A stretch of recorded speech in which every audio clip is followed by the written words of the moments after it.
बावनकुळे साहेब यांनी पुढेही उल्लेख केला, की मी मराठा समाजाच्या विरोधात नाहीये. मी हे केलं नाही. बावनकुळे साहेब, मी तुम्हाला जाहीरपणाने सांगतो, मी माझ्या मराठा समाजावरती लय प्रेम करतो. माझ्या मराठा समाजाच्या विरोधात मराठा जरी आला तरी मी सोडत नाही. दुसऱ्याचा बी आला तरी मी सोडत नाही. तुम्ही इतकं रडकुंडीला आलात, मी काय असतं, मी गुडघे टेकायला लावतो. हां. तुम्ही जे रडकुंडीला आलात ना, इतके तर मराठ्यांच्या नादी लागल्यामुळे आलात. मला इतकं बोलायची तुम्हाला गरज पण नव्हती. कारण तुम्ही चूक केली. हे बघा, तुम्हाला एवढं रडकुंडीची यायची वेळ याच्यामुळे आली, की तुम्ही परळीच्या टोळीच्या नादी लागलात. त्यांचं ऐकून तुम्ही एवढा मोठा अपराध केला, की तुम्ही मराठ्यांच्या लेकरांचं वाटोळं केलं त्यांचं ऐकून.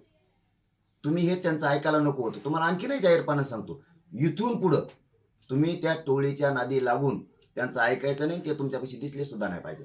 कारण तुम्ही काल जे व्यथित झालात, आम्हाला पण वाईट वाटलं. मला सुद्धा, मी रात्री बघितलं ते, की तुम्ही तुमच्या आईचं नाव घेतलं.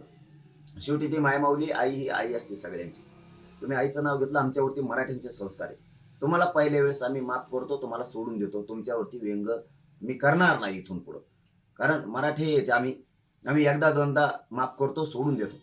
पण याच्यानंतर जर चूक झाली तर सोडणार नाही तुम्हाला. पण हेही सांगतो, की तुम्ही 28 ऑगस्टच्या आत तुम्ही पत्र देऊन केलेली चूक दुरुस्त करा. 4ही प्रमाणपत्र आमचे तुम्ही राजकीय दबावापोटी शिरसाटने तुम्ही रद्द केले.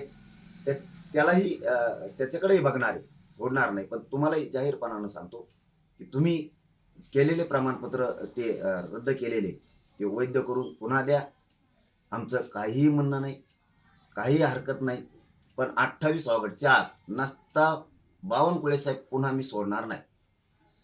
मला सुद्धा मन आहे, मला सुद्धा भावना आहे. मी मराठ्यांचा आहे. आमचे राज्यातले मराठे, आमच्यावरती सगळ्यांवरती संस्कार आहेत.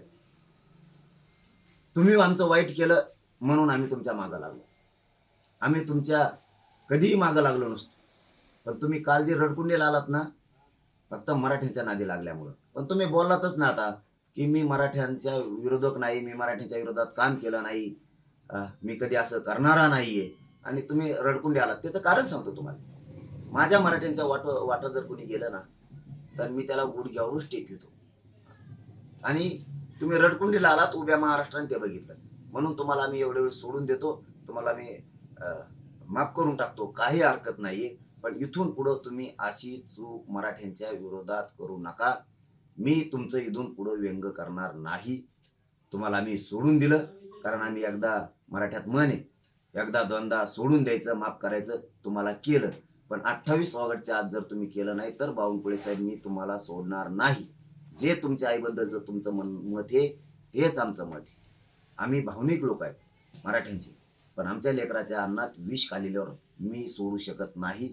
हे तुम्ही लक्षात ठेवा. तुमची केलेली चूक तुम्ही 28 ऑगस्टपर्यंत सुधारा. तुम्ही तुमच्या आई माऊलीचं नाव घेतलं आणि मराठा विरोधी नाही मी असं घेतलं, म्हणून आई माऊली हे माऊली येते. त्यामुळं तुम्हाला माझ्याकडून 100% आणि माझ्या मराठा समाजाकडून सुद्धा तुम्हाला आम्ही माफ केलं, सोडून दिलं. तुमचं इथून पुढं व्यंग करणार नाही. पण पुन्हा पुन्हा तेच सांगतो, इथून पुढं चूक मराठ्यांच्या विरोधात तुम्ही करू नका. ही माझी तुम्हाला आग्रह आहे. आणि तुम्ही आता इथून पुढं परळीच्या टोळीच्या नादी लागून कुठाने कसलेच करू नका आणि मराठ्यांच्या विरोधात जाऊ नका. पण 28 ऑगस्टच्या आत तुम्ही केलेली चूक तुम्ही सुधारा आणि ते प्रमाणपत्र सगळे द्या. काहीही म्हणणं नाही. इथून पुढं आम्ही तुम्हाला सोडून देऊ.